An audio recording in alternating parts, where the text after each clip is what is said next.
Hi, everyone. Today I'm going to show you the electrophoresis lab that I do with my AP Bio kids. This electrophoresis lab is from Mini One, and I really like it because it's one of those labs that allows you to review a couple different areas of the class. Um, the results of this lab allow you to talk about PTC paper, basic genetics on Mendelian Punnett squares, pedigrees, and you can integrate electrophoresis. So let me start sharing my screen and I will show you what we have here. Okay, so this is the Mini One system, and the scenario behind this lab is that you have a young woman in her biology class, and her teacher passes out PTC paper, and she can't taste it. But everybody else in her family can taste PTC. So her mom, her dad, her two brothers, her grandfather. So we're going to run some simulated DNA samples on a gel to see what their genotype is at a locus for PTC testing, who is homozygous dominant, who's heterozygous, and who's homozygous recessive.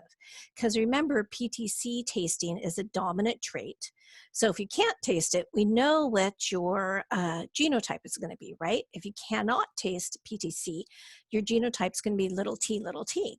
But if you can taste PTC, if you're a taster, we don't know if you're homozygous dominant or if you're heterozygous, okay? So here's your casting tray for the gel with the combs that make the well. These are our 6 samples that we're gonna run: mom, dad, Jane, brother number 1, brother number 2, and the grandfather.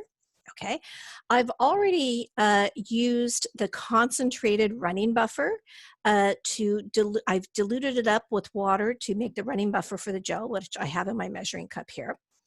And the gel, this is kind of a nice feature of this.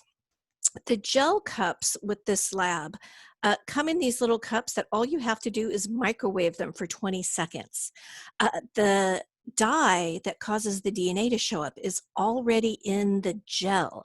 So you put it on the gel and the kids can watch the DNA migrate on the gel in real time. So this is one of the gel cups. Here's one that I just microwaved for 20 seconds, and I let it cool for a few seconds. So I'm going to go ahead and pour the gel. I have the comb in place. Just going to pour that gel right there. And a nice thing about this lab is that the dye that's used in this system is non-toxic.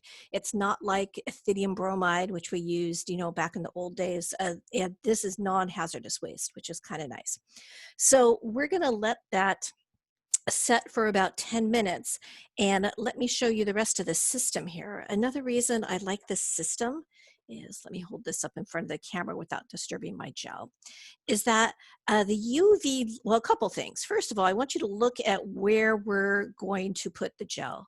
We're going to put the gel in this chamber here, and here's one of the electrodes, and here's the other electrode. And I want you to notice how in most gel boxes, the electrodes are just a really thin wire. These are steel bars, so these are much stronger than the little platinum wires you often found in gel boxes. And as a teacher, I really appreciate that because I think they're much less likely to break. Another nice feature of this, and I don't want to sound like I'm selling Mini One too hard, because there are a lot of great systems out there, is that the UV light is built into this system. So once you have the gel running, you turn on the UV light and the kids can see it. So it's all in one thing.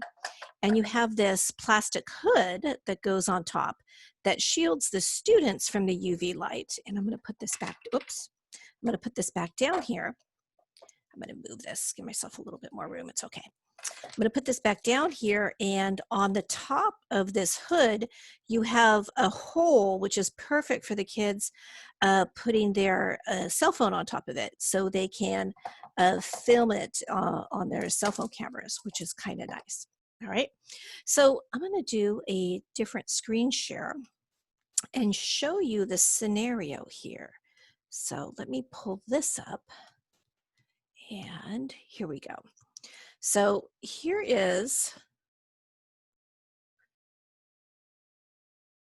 the scenario in the lab, okay? So this starts by going through going through the genetics of PTC tasting. So dad and mom both must be heterozygous because they had a child who's homozygous recessive, who's a non-taster. And this child can taste, and this child can taste. And this diagram is showing the possible genotypes those children might have. We don't know if they're homozygous dominant or homozygous recessive. So the kids go through and they make a hypothesis. You pass out the PTC paper so kids can see whether they can test it or not, a little review of basics of DNA. And then they load their gel. And after the gel runs, they look at their results. And I'm still scrolling down here. And they make a Punnett square showing the father's genotype, the mother's genotype, what are the possible offspring they could produce. And then they fill in a pedigree. So it's a nice lab, a nice way to work that. So I'm going to stop the video now while we wait for that gel to solidify, and then I'll show you how to load the gel and get the gel started. See you in a bit.